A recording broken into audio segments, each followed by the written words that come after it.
ассалому алайкум бинандагони гиромӣ, ба таваҷҷӯҳи шумо барномаи иттилоъотии пайғом. Инак дар барномаи мо тамошо кунед.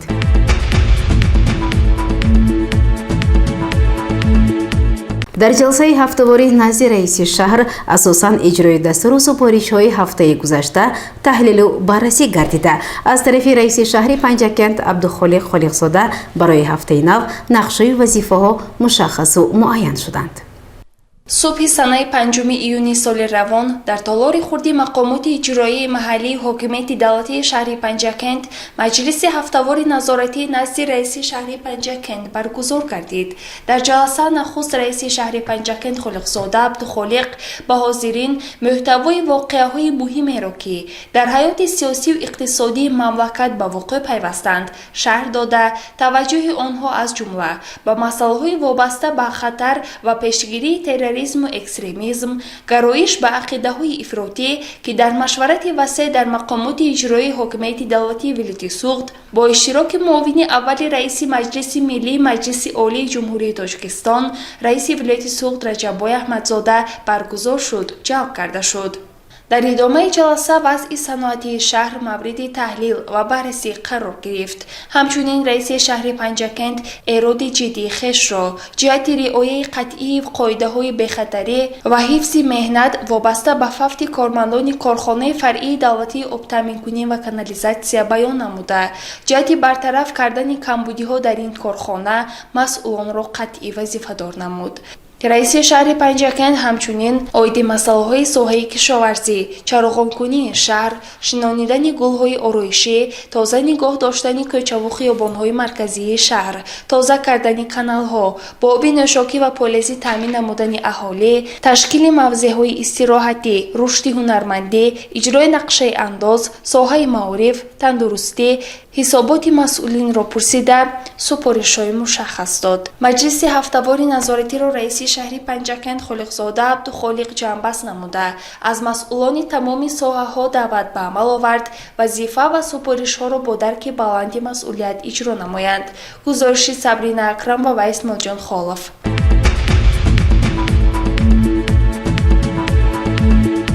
шанбеи ҳафтаи гузашта аз тарафи муовини раиси шаҳри Панҷакент муроҷиати шаҳрвандон мавриди омӯзишу баррасӣ қарор гирифта барои иҷрои онҳо шахсони масъул вазифадор шуданд. идомаи ин мавзӯъ дар гузориши дигари барнома. санаи 3 июни соли равон ҷиҳати иҷрои дастуру супоришҳои асосгузори сулҳу ваҳдати миллӣ пешвои миллат президенти ҷумҳурии Тоҷикистон муҳтарам Эмомалӣ Раҳмон дар самти баррасии муроҷиатҳои саривақтии сокинон ва дар амал татбиқ намудани қонуни ҷумҳурии Тоҷикистон дар бораи муроҷиати шаҳрвандон дар толори хурди мақомоти иҷроияи ҳокимияти давлатии шаҳри Панҷакент ҳар ҳафта рӯзҳои шанбе қабули шаҳрвандон ба роҳ монда шудааст. дар ҳафти қабули шаҳрвандон аз ҷониби муовини раиси шаҳр Хушвақтзода Эркин чанд нафар сокинон аз шаҳру деҳоти Панҷакент бо масъалаҳои мухталиф аз ҷумла ҷудо кардани қитъаи замини наздиҳавлигӣ, расонидани кӯмаки моддиву молиявӣ, мусоидат барои гирифтани табобат ва амсоли инҳо пазируфта шуданд. бояд қайд намоем ки зимни қабули шаҳрвандон ҳамаи муроҷиаткунандагон миннатдории хешро ба асосгузори сулҳу ваҳдати миллӣ пешвои миллат президенти ҷумҳурии Тоҷикистон муҳтарам Эмомалӣ Раҳмон ва раиси шаҳри Панҷакент Абдухолиқ Холиқзода ҷиҳати дастгириҳои пайваста баён намуданд. хушвақтзода Эркин пас аз шунидани муроҷиатҳои сокинон ба масъулини сохторҳои шаҳрӣ барои баррасӣ ва ҳалли масъалаҳои матраҳшуда супоришҳои мушаххас дод. гузориши Дилафрӯзи Ҳафиз ва Исмоилҷон Холов барои барномаи иттилоъотии пайғом.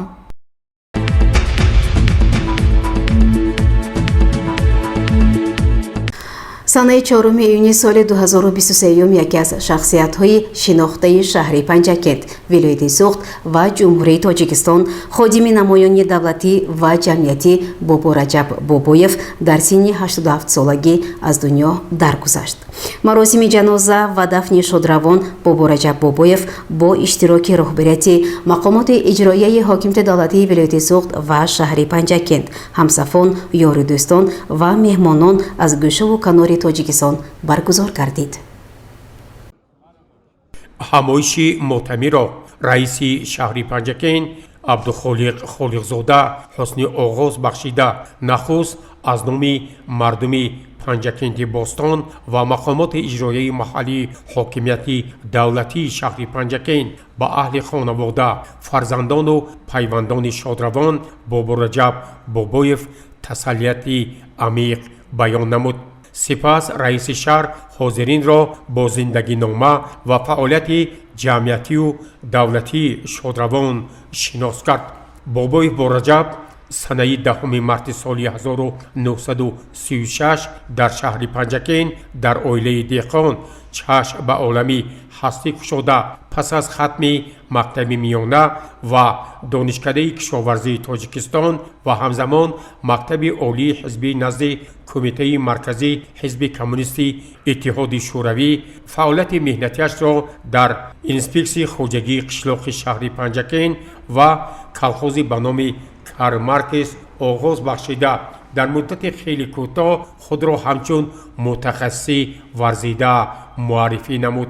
از اینجاست که راهبریت وقتی مملکت سال 1967 او را به وظیفه معاون رئیس کمیته اجرایی شهر پنجکند پیشبری نمود. بعد از یک سال بابای با رجب به وظیفه اینستروکتور شعبه کشاورزی کمیته مرکزی حزب کمونیست تاجیکستان تعیین گردید و تا سال 1973 در این وظیفه فعالیت پرثمر خویش را ادامه بخشید. سالهای 1973 و 1975 شادروان بابا رجب بابایف در وظیفه مسئول رئیس کمیته اجرایی شورای دپوتات‌های خلق شهر پنجکند در سمت آبادانی شهر قدیمی تاجیکان سهم ارزنده خویش را گذاشت.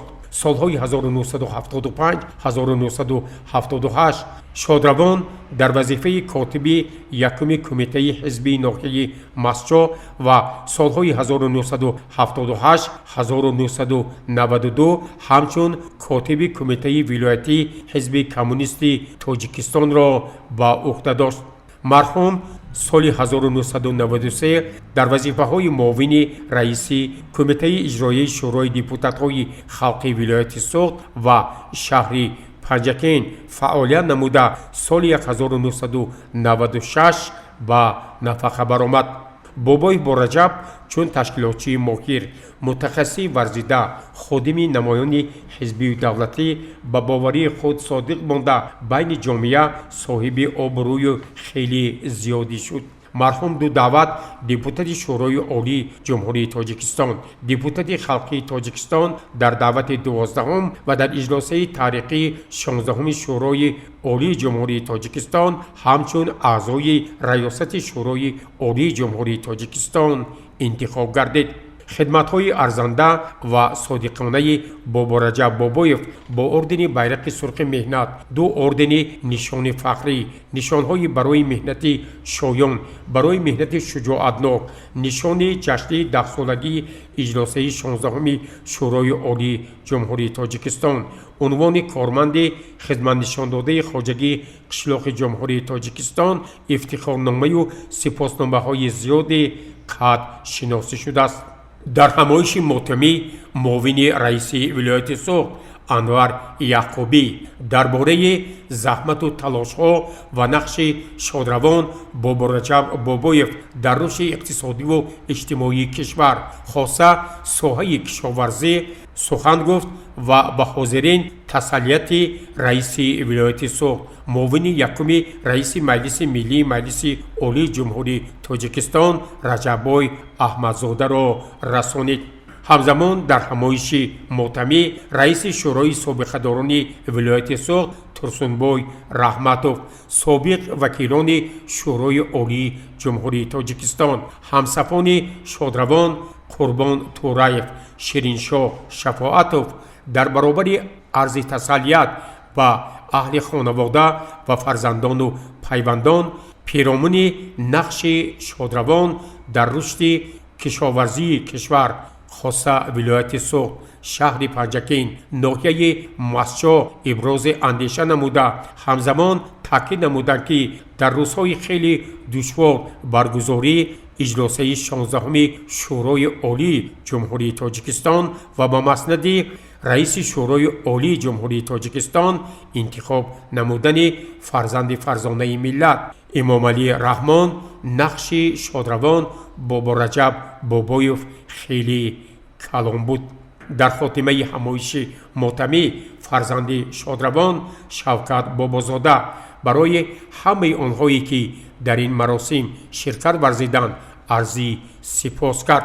پس از ادای جنازه بابا رجب بابایوف را در آرامگاه سری کمر شهر پنجکین به خاک سپاریدند. ما امید میکنیم که مردم دیار باستانی ما ولایت سوخت و جمهوری تاجیکستان نام نیک و زحمت‌های بی‌نظیر بابا رجب بابایوف را هیچگاه فراموش نخواهند کرد. تربتش از فیض حق معمور باد، خوابگاهش جاویدان پرنور باد.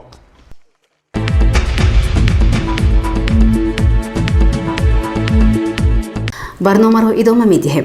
در دایره تطبیق جدول شورای ولایتی حرکت وحدت ملی و احیای تاجیکستان از طرف شورای حرکت جمعیتی وحدت ملی و احیای تاجیکستان در شهر پنجکند محفل علمی و ادبی تحت عنوان ادیبان وحدت سرا دایر شد. در تالار کاخ فرهنگ شهر پنجکند با اشتراک هیئت تبلیغاتی شورای ولایتی حرکت جمعیتی وحدت ملی و احیای تاجیکستان اهل ضیا، شاعران و نویسندگان، روزنامه‌نگاران، استادان و دانشجویان، خوانندگان، نمایندگان ساحه‌های گوناگون محفل علمی و ادبی تحت عنوان ادیبان وحدت سرا از سلسله تاجیکستان محور صلح و مکان وحدت است برگزار گردید. در آغاز محفل اشتراکچیان آن با نمایش کتاب‌های بدیعی علمی از جمله اثرهای اساسگذار صلح و وحدت ملی پیشوای ملت پرزیدنت جمهوری تاجیکستان محترم امام علی رحمان شناس شدند. محفل علمی و ادبی تحت عنوان ادیبان وحدت سرا از سلسله تاجیکستان محور صلح و مکان وحدت است را معاون رئیس شورای شهری حرکت وحدت ملی و احیای تاجیکستان در شهر پنجکند عباس همراهزاده حسنی آغاز بخشیده. نخست گروه تبلیغاتی شورای ولایتی را از نام رئیس شهر، رئیس شورای شهری حرکت وحدت ملی و احیای تاجیکستان در شهر پنجکند عبدالخالق خالقزاده به شهر پنجکند خیر مقدم نموده پیرامون نقش وحدت ملی و رسالت تاریخی پیشوای معظم تاجیکان در تأمین وحدت و شکوفایی کشور سخن گفت. اعضای گروه تبلیغاتی شورای ولایتی سرمحرر نشریه شعله امید میرزا اعظم مقصودوف، استاد مکتب پرزیدنتی شهر بوستان میلز نورف با اشتراکچیان محفل درباره تاریخ، تشکل و به وحدت ملی رسیدن خلق تاجیک با جهد و تلاش‌های بی‌نظیر اساسگذار صلح و وحدت ملی پیشوای ملت پرزیدنت جمهوری تاجیکستان محترم امام علی رحمان سخن گفته حاضرین را با سنه فرخنده 26مین سالگرد روز وحدت ملی مبارکباد نمودند. ادیبان شهری پنجکند، اعضای اتفاق نویسندگان جمهوری تاجیکستان اسماعیل ظریفی و سعید یونوسی ضمن سخنرانی‌های خویش راجع به دستاورد بزرگ زمانی صاحب استقلالی امضای سازشنامه استقرار صلح و رضایت ملی در جمهوری تاجیکستان اندیشه‌های خویش را بیان نموده اشعاری به پیشوای معظم تاجیکان اساسگذار صلح و وحدت ملی پیشوای ملت پرزیدنت جمهوری تاجیکستان محترم امام علی رحمان وحدت ملی بخشیده خویش را قرائت کردند. مطابق نقشه شورای ولایتی از جریان برگزاری محفل علمی و ادبی تحت عنوان ادیبان وحدت سرا از سلسله تاجیکستان محور صلح و مکان وحدت است در وسایط اخبار عامه محلی، صدا و سیمای شهر پنجکند، نشریه‌های چاپی، شبکه‌های اجتماعی خبر و گزارش‌ها با عکس‌ها و نوارهای تلویزیونی به نشر رسیدند.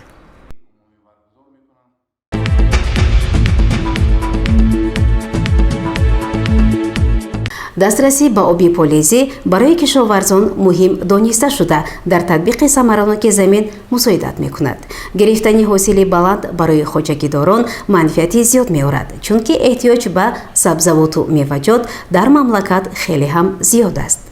дар дашти заринруди ҷамоати деҳотӣ амодара аз 100 гектар замини мавҷуд буда сокинон дар самти обиёрӣ мушкилӣ доштанд. имрӯзҳо бо талоши хоҷагидорон ва дастгирии мақомоти иҷроияи ҳокимияти давлатии вилояти суғд ва шаҳри панҷакент мушкил ҳалли худро пайдо мекунад.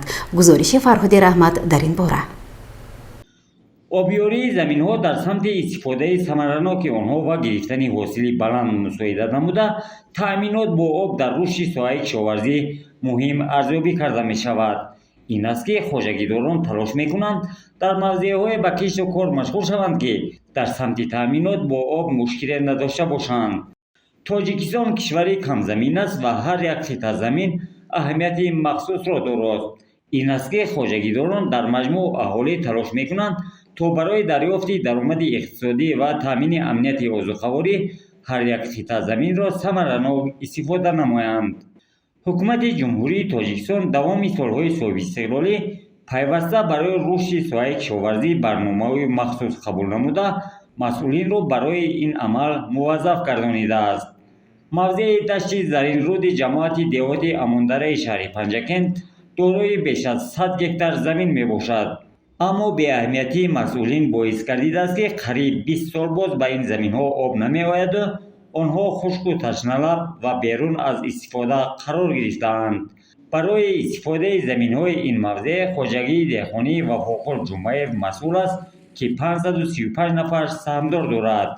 дар доираи иҷрои дастуру ҳидоятҳои роҳбарияти олии давлату ҳукумати мамлакат дар самти истифодаи самараноки замин бо маблағгузории мақомоти иҷроияи ҳокимияти давлатии вилояти суғд саҳмдорони ин хоҷагӣ тасмим гирифтанд то ин заминҳоро обиёрӣ кунанду бо ин васила ҳосили дилхоҳро ба даст оранд. мардум бо рӯҳияи баланд дастгирии ҳукумати ҷумҳурии Тоҷикистон, мақомоти иҷроия ҳокимияти давлати вилояти суғд ва ҳокимияти давлати шаҳри Панҷакентро эҳсос намуда қубурҳо васл карда истоданд. инҷа зиёда 100 гектар замин ки беоб истодааст ба кор дароварда мешавад. зиёда аст ҳамин 40 нафар бо ҷои кор нав заминро кушода таъмин мегардад.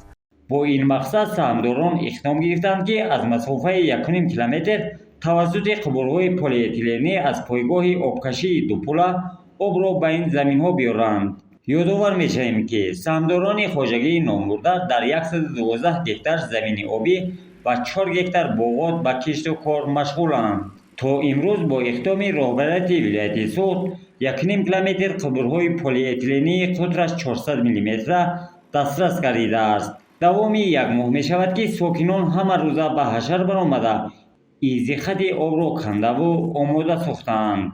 имрӯзҳо бошад бо ҷалби мутахассисон қубурҳо васлу насб карда шуда истодаанд. пойгоҳи обкашии Дупула аз дарёи Зарафшон об гирифта дар ҳоли ба фаъолият оғоз намудани хати оби нав дар як сония 300 метри мукааб обро ба дашти хазонгашта мепартояд. бо амалишавии ин иқдом ки дар доираи тадбирҳои ободонӣ ба истиқболи ҷашни 35-солагии истиқлолияти давлатӣ амалӣ карда мешавад, дар назар аст ки минбаъд дар ин мавзеъ иловатан зиёда аз 30 нафар соҳиби саҳм гашта бо шуғли мавсимӣ таъмин гарданд. Фарҳоди Раҳмат, шаҳри Панҷакент, барои барномаи ахбор.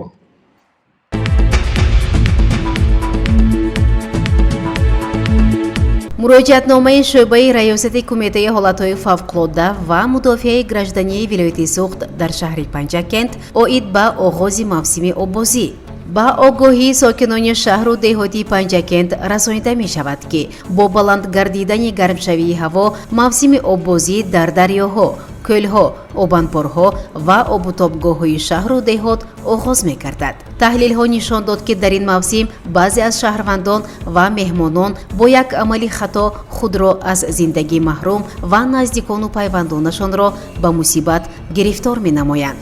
шаҳрвандон ва меҳмонони шаҳру деҳоти Панҷакент бо эҳтиром ва самимият ба ҳар як нафари шумо муроҷиат намуда хоҳиш менамоем ки дар муносибат бо об ҷиддӣ бошед. дар ҷойҳое ба оббозӣ машғул шавед ки бехатарии шумо таъмин бошад. худсарона дар ҷойҳои манъшуда ва барои оббозӣ хавфнок ба об надароед. пеш аз он ки бо мақсади оббозӣ ба соҳил меравед, андеша кунед ки то чӣ андоза шумо шиновар ҳастед. баъзеҳо аз рӯи ҳавову ҳавас асосан ҷавонону наврасон ҷойҳоеро интихоб мекунанд ки ҷараёни об тез аст ва оқибат худро тӯъмаи дарё месозанд. бинобар ин падарону модарон, роҳбарони муассисаҳои таълимиро зарур аст ки кӯдакон ва ҷавононро беназорат нагузоранд. оббозӣ ба саломатии инсон фоиданок мебошад ва агар ҷои оббозиро вобаста ба дараҷаи шиноварии худ интихоб намоем, пас мо бехатарии худро таъмин карда метавонем. дар дарё оббозӣ карда натавонистану ба об даромадан ин маънои бо ҳаёт бозӣ карданро дорад. ҳамзамон аз ронандагони воситаҳои шинокунӣ хоҳиш менамоем ки ҳангоми ҳаракат дар об аз воситаҳои бехатарӣ таъмин буда ҳудуди обиро нағз донанд. қоидаҳои техникии воситаҳои шинокуниро риоя намуда аз меъёр зиёд одам нашинонанд, чунки як хатогӣ бо фалокат анҷом ёфта метавонад. инчунин роҳбарони ширкатҳои сайёҳӣ, роҳбарони обутобгоҳҳо, фароғатгоҳҳо ва дигарон ки дар ҳудудашон мавзеъҳои оббозӣ мавҷуд аст, хоҳиш карда мешавад ки ҷиддӣ муносибат намоянд. аз ин хотир биёед дар муносибат бо об эҳтиёткориро пеша намоем ва бо ин роҳ ҳаёти худро дар хатар нагузорем. боварӣ дорем дар якҷоягӣ бо ҳисси масъулиятнокӣ ва маърифати баланди шаҳрдорӣ мавсими оббозиро беталафот ҷамъбаст менамоем. аз шумо хоҳиш менамоем ки ҳангоми шоҳид шудани ҳолатҳои ғарқшавӣ ба телефонҳои 5 27 35 93 880 28 71 92 702 85 38 92 836 23 33 92 020 04 17 ба нуқтаи навбатдории шӯъба занг занед. рақамҳои телефонро такрор мекунам: 5 27 35 93 880 28 71 92 702 85 38 92 836 23 33 92 020 04 17.